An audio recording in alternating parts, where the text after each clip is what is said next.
अपने हाथ में प्रताप के लिए खिचड़ी लेकर जब परिधि उस कॉरिडोर की तरफ मुड़ी ही थी जहां प्रताप का कमरा था कि तभी उसने देखा कि एक लड़की उस कमरे का दरवाजा खोलकर अंदर चली गई थी।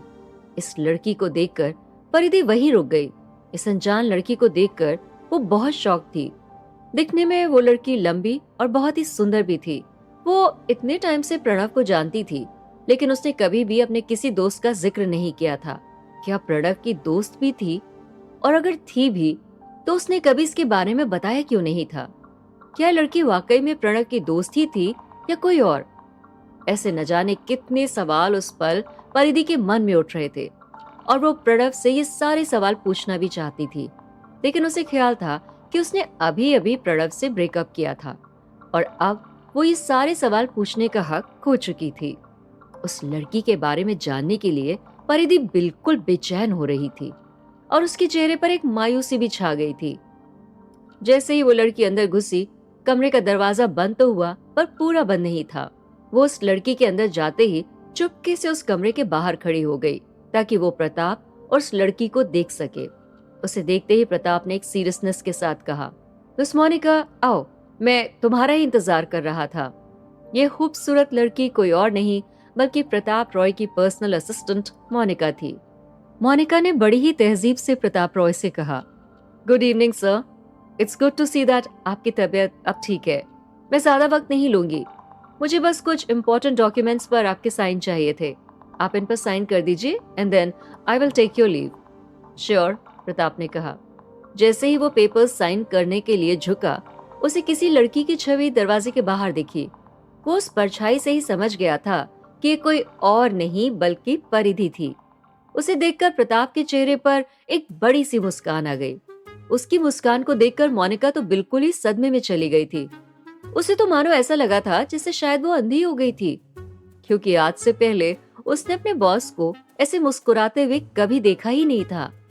देखना तो छोड़ो, वो तो कभी ये इमेजिन भी नहीं कर सकती थी कि प्रताप रॉय मुस्कुरा भी सकता था। खुद को यकीन दिलाने के लिए उसने अपनी आंखों को जोर से मसला भी था, पर ये सच था। फिर उसने सोचा कि वो जिस काम के लिए आई थी उसे उस पर ही फोकस करना चाहिए। तो जब प्रताप पेपर्स साइन कर रहा था, वो ऑफिस के और भी जरूरी मैटर्स उसे बताने लगी।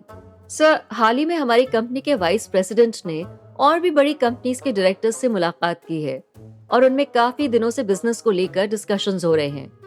क्या हमें इसके बारे में कुछ करना चाहिए?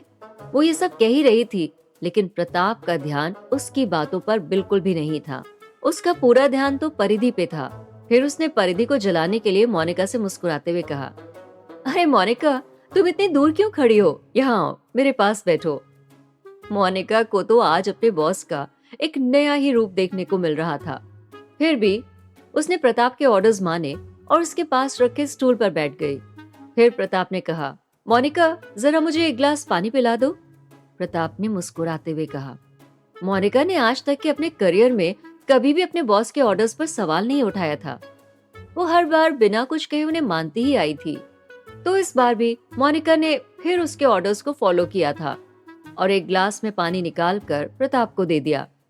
जैसे ही उसने पानी का ग्लास प्रताप को थमाने के लिए आगे किया, प्रताप ने दरवाजे के पास खड़ी परिधि को देखते हुए कहा, तुम्हें दिख नहीं रहा कि मैं यहाँ बीमार हूँ? अपने हाथों से मुझे पानी पिलाओ।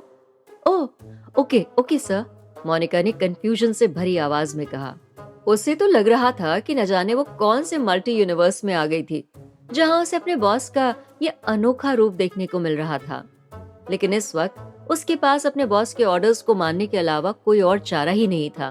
वहीं दूसरी तरफ दरवाजे के छोटे से गैप के पास खड़ी परिधि कुछ सुन तो नहीं पा रही थी, लेकिन उसे अंदर का नजारा साफ साफ दिख रहा था और उसका पूरा बदन जलन की आग में तप रहा था। अपने प्रणव का ऐसा रूप देखकर उसे अपनी आंखों पर विश्वास ही नहीं हो रहा था। और वहीं कमरे के अंदर प्रताप परिधि की ऐसी हालत का मजा उठा रहा था। उसने मोनिका से फिर कहा, मोनिका, ये सेब काट कर मुझे खिला दो। मोनिका ने उससे पूछा, सर, क्या आपको भूख लगी है? अगर भूख लगी है तो ये सेब क्यों? मैं आपके लिए पूरा मील ऑर्डर कर देती हूँ। मोनिका, जितना कहा है उतना करो, प्रताप ने कहा। मोनिका सेब काट कर उसका एक एक टुकड़ा प्रताप को खिलाने लगी। वैसे उसका बॉस उसे ये सब करवा रहा था, इससे उसको अंदर ही अंदर खुशी तो हो रही थी, लेकिन वो इतनी भी पागल नहीं थी कि वो ये सोच ले कि प्रताप रॉय उसमें इंटरेस्टेड था। अब इतना सब कुछ देखकर परिधि का चेहरा तो गुस्से से लाल हो चुका था। वो खुद के हॉस्पिटल आने के फैसले को कोसने लगी थी। उसे खुद पर शर्म भी आ रही थी। मोनिका और प्रताप को देखकर उसने इतना तो समझ ही लिया था कि सिर्फ दोस्ती नहीं बल्कि उससे बढ़ चढ़ कर कुछ था। अब वो उन दोनों को और नहीं देख सकती थी, इसीलिए वो अपने कदमों को वापस मोड़कर गुस्से में हॉस्पिटल से बाहर चली गई। वहीं कमरे के अंदर बैठे हुए प्रताप ने उसे जाते हुए देख लिया। ये देखने के बाद उसने चैन की एक लंबी सांस ली और मोनिका से कहा, मिस मोनिका, अब आप जा सकती हैं। अगर मुझे कुछ चाहिए होगा तो मैंने तुम्हें बता देगा। और हाँ, थैंक यू, तुमने आज मेरी बहुत मदद की है। मोनिका के सामने तो आज जो भी कुछ हुआ था वो सब कुछ उसकी समझ के परे था, पर एज यूजुअल उसने कोई सवाल नहीं किया और कहा, any time sir, I will take your leave now. और ये कहने के बाद वो वहां से चली गई। वहीं दूसरी तरफ परिधि गुस्से में अपने घर भी पहुंच गई। उसने खिचड़ी का डब्बा एकदम जोर से टेबल पर रख दिया।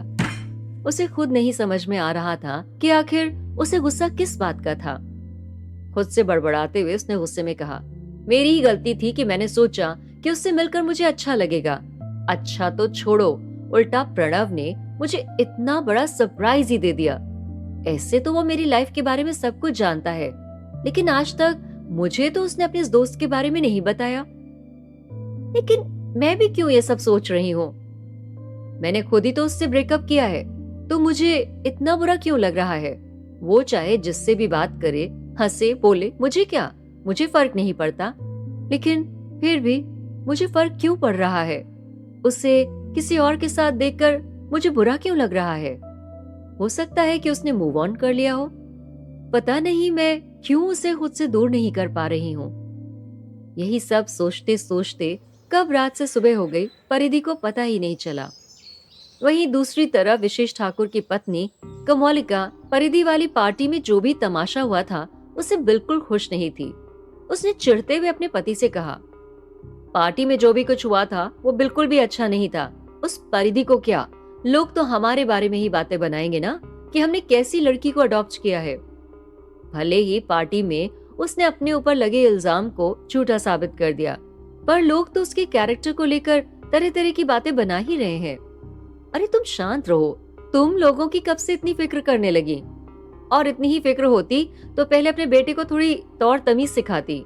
ये सब जो भी मुझे मजबूरन करना पड़ा है ना, वो उसी की करतूतों का नतीजा है, विशेष ठाकुर ने गुस्से में कहा। प्लीज डैड, आप हर चीज के लिए मुझे ब्लेम करना बंद करिए। आपको उस लड़की की पड़ी है, लेकिन आपको ये नहीं देखा कि उस लड़की की वजह से मेरी क्या हालत हुई थी। रजत ने अपने पिता को ताना देते हुए कहा, अरे तुम दोनों माँ बेटे अकल और दिमाग से बिल्कुल पैदल हो क्या? मैंने तुम दोनों को कितनी बार कहा है कि मुझे प्रताप रॉय ने धमकी दी है। अगर हमारी वजह से परिधि को कुछ भी हुआ तो वो हमें और हमारे बिजनेस को बर्बाद कर देगा। इसीलिए अब से हमें जो भी कदम उठाना है वो बहुत सोच समझ कर उठाना पड़ेगा। प्रताप रॉय कोई मामूली शख्स नहीं है, और अगर हमें उसे बर्बाद करना है तो उसमें परिधि ही हमारी मदद कर सकती है। इसलिए जितना हो सके और जैसे भी हो सके हमें परिधि को ये एहसास दिलाना होगा कि हम उसके हित के बारे में ही सोचते हैं। हमें किसी भी हालत में उसका भरोसा जीतना होगा। इसलिए तुम लोग कंप्लेन करना बंद करो और थोड़ा अपना दिमाग चलाओ, विशेष ठाकुर ने कमोलिका को गुस्से में समझाते हुए कहा। तो अब आप क्या करने वाले हैं डैड? रजत ने सीरियस आवाज में पूछा।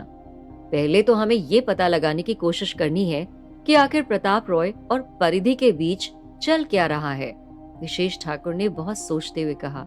अरे मैं तो तुमसे कह ही रही हूँ कि जरूर दोनों का कोई चक्कर चल रहा है जो वो लड़की हमसे छुपा रही है, लेकिन तुम्हें तो मेरी बात सुननी ही नहीं है, कमोलिका ठाकुर ने खिजलाहट में कहा। तुम चुप रहो, अगर दिमाग नहीं चला सकती तो मुंह भी मत चलाओ, विशेष ठाकुर ने गुस्से में कहा। रुको, ऐसा करो, परिधि को खाने पर बुला लो।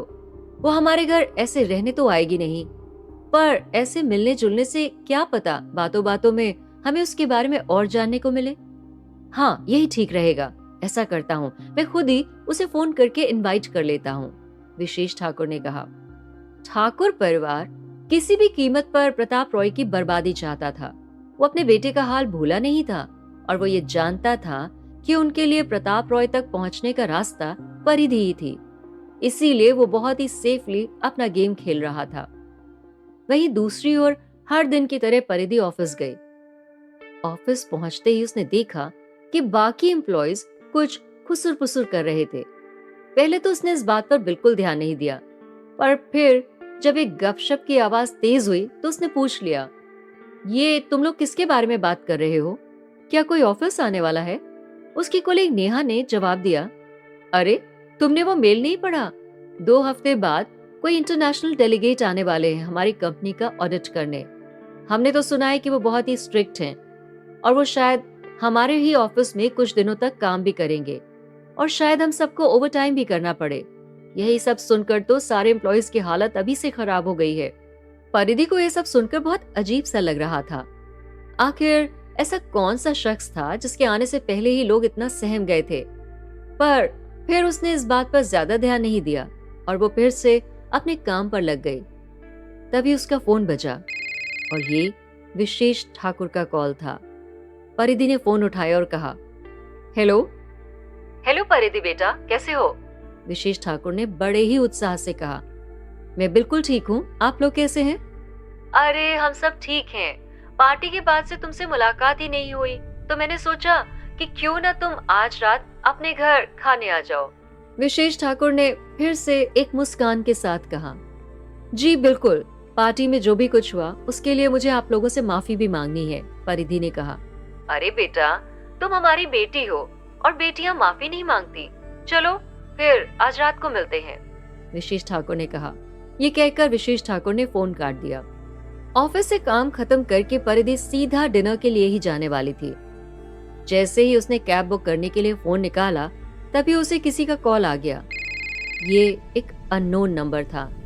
उसने तुरंत कॉल उठाया और दूसरी तरफ से आवाज आई, मिस परिधि, मैं बांद्रा पुलिस स्टेशन से बात कर रहा हूँ, आपको तुरंत थाने आना पड़ेगा। ये सुनते ही परिधि के तो होश ही उड़ गए थे। आखिर परिधि को पुलिस स्टेशन से कॉल क्यों आया था?